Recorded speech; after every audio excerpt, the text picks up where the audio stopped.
Good afternoon, Steve Carlin from KCCI TV in Des Moines. Good to talk with you again. We appreciate you taking the time. I want to start off with the fact that you got more than 13 million votes in 2016, took Hillary Clinton right down to the wire. Can lightning strike for you again in 2020, and what will be different this time? Well, first of all, let me thank the state of Iowa. You guys began it all. When we came into Iowa the first time, I think I was at 5% in the polls, and I think we ended up with about 49.9%. And Iowa was the start of an effort which ended up winning 22 states, got over 13 million votes, and ended up getting more votes from young people, people under 35, than Trump and Clinton combined. So Iowa was the state that gave us our start, and I very much appreciate the kind of support we got all over the state. I can't remember how many dozens of town meetings we did in Des Moines and in the smaller towns, and I very much am grateful for the people of Iowa. I think what's different now is we have a different president, obviously, a president whose behavior concerns me very much. Steve, it gives me no pleasure to tell you what I believe to be true, and that is that we have a president who is a pathological liar, who is a racist, who is a sexist, who is a xenophobe. And we should, while we are a nation where people have different points of view, that's called democracy, that's not the kind of person who should be president of the United States. And the other thing that I would say is, coming out of Iowa and New Hampshire and the other states, the ideas that we talked about, which 3 years ago seemingly were radical and extreme ideas, talking about ideas like healthcare is a right, not a privilege. Let's pass a Medicare for all single payer program. Let's raise the minimum wage to a living wage, $15 an hour. Let's demand that the billionaires and the large private corporations start paying their fair share of taxes. All of those ideas that seemed so radical a few years ago are now part of the mainstream of American politics, supported by many Democrats. That all started in Iowa. All right, and I think we have made real progress in that direction. Senator, why do you feel you are the man, given what you just said about President Trump? You are the man to defeat President Trump in 2020. Well, I think two things. Number one, I think my record of standing up and fighting for working people, of taking on the powerful special interest, that goes back a long, long way. I've been fighting for health care for all for over 20 years. Second of all, I think the agenda that we are bringing forth is an agenda that will appeal to a number of the states that Trump won in the general election, including Iowa, including Michigan, including Wisconsin, including Pennsylvania and Florida and other states.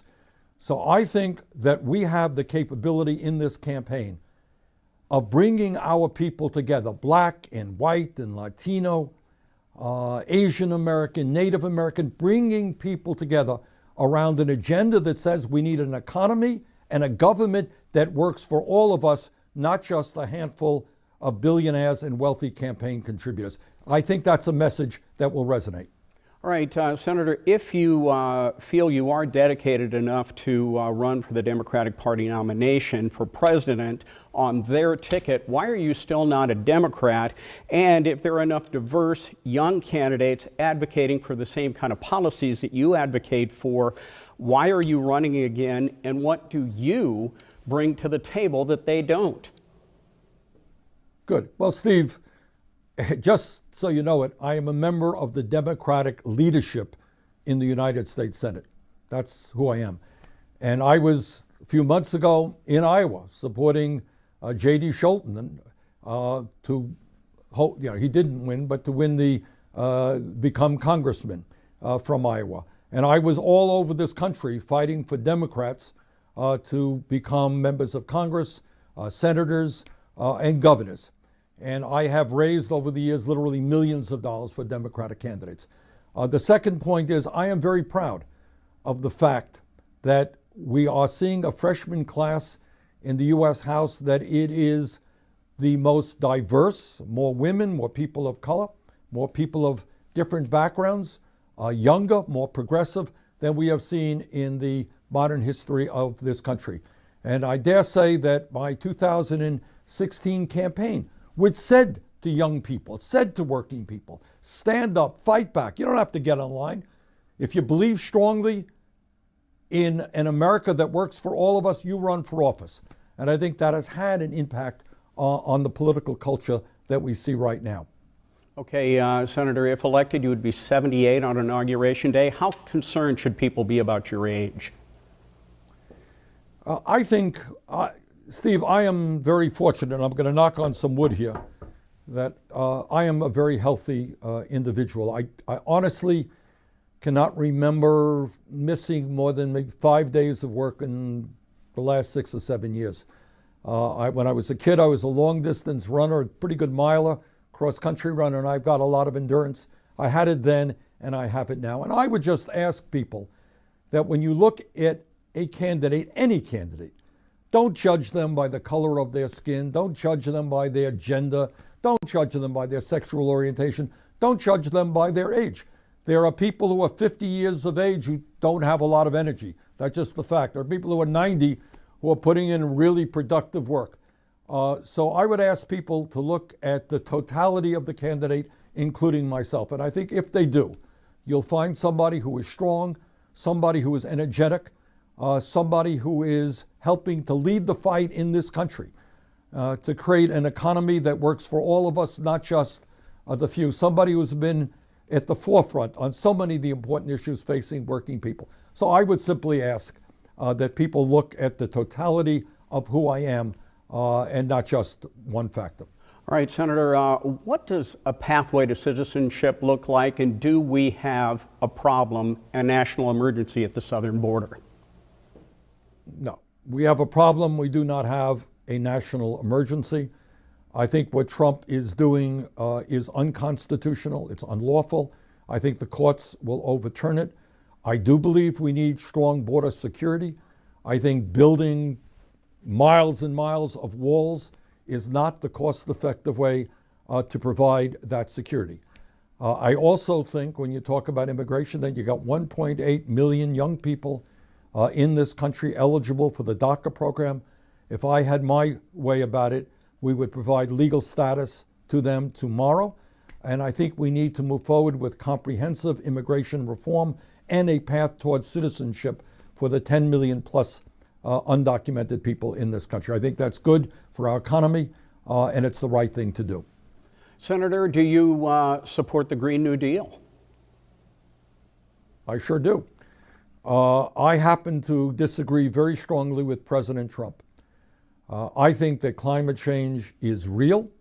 I think that it is caused by human activity. I think it is already causing serious damage to our country and countries throughout the world. And what the scientific community tells us, Steve, almost unanimously, is that if we do not get our act together and transform our energy system away from fossil fuel into sustainable energy and energy efficiency, and congratulations to Iowa. You guys are one of the leaders in the country in terms of wind power. I think 40% of your electricity now comes from wind. That's what we have got to be doing all over this country. And when we do that, we not only make sure that our planet and this country is healthy and habitable for our kids and our grandchildren. In my view, we're going to create millions of decent paying jobs as well. Senator, when you announced on Tuesday, you said that now is the time to bring the country together. How do you do that in a country that is so divided? I'll tell you how, Steve. That's a good question. Of course we are divided. But more than most media folks understand, there is a lot of commonality in terms of how people view the major problems we have and the solutions that we should be striving for. You ask people in this country today, is healthcare a right, or should we end up having 30 million people without any health insurance? They will tell you healthcare is a right, and polls show that a majority of the American people support Medicare for all. Should we raise the minimum wage to $15 an hour? Majority of the American people say yes. Should we rebuild our crumbling infrastructure, our roads, our bridges, our water systems, and create millions of jobs? People say yes. Should we make public colleges and universities tuition free so that all kids, regardless of income, are able to get a higher education? People say yes. Should we demand that billionaires and corporations like Amazon that make billions in profit not pay a nickel in taxes, pay their fair share of taxes? The American people say yes. So my point is that on many of the key issues facing this country, you have a lot more commonality, a lot more common interest, a lot more support than many people think. And I think what we need is a president who listens to the working families of this country in what they want, rather than wealthy campaign contributors and the billionaire class in terms of what they want. For example, very few people in Iowa, in Vermont, or any place else think that it is a great idea to give $1 trillion in tax breaks, as Trump did, to the top 1% and private corporations, and then propose cutting Medicare, Medicaid, and Social Security. That is not what the American people want. That's what Trump wants. That's what the Republican leadership wants. So bottom line here is I think you will see a lot less division in the country when you have a president who is listening to the American people and not just the very wealthiest people in this country. All right, Senator, when are you coming to Iowa? We here at KCCI are very eager to have you stop by the station and have an even longer conversation. When are you coming to our state? Okay. We are coming to your state. It's on the schedule. I can't give you the exact date. It is going to be within the next few weeks, I believe. We'll be all over the state, and we'd love to visit you for a long conversation. All right, Senator Bernie Sanders, thank you very much. We appreciate your time today. Thank you, Steve. Take care.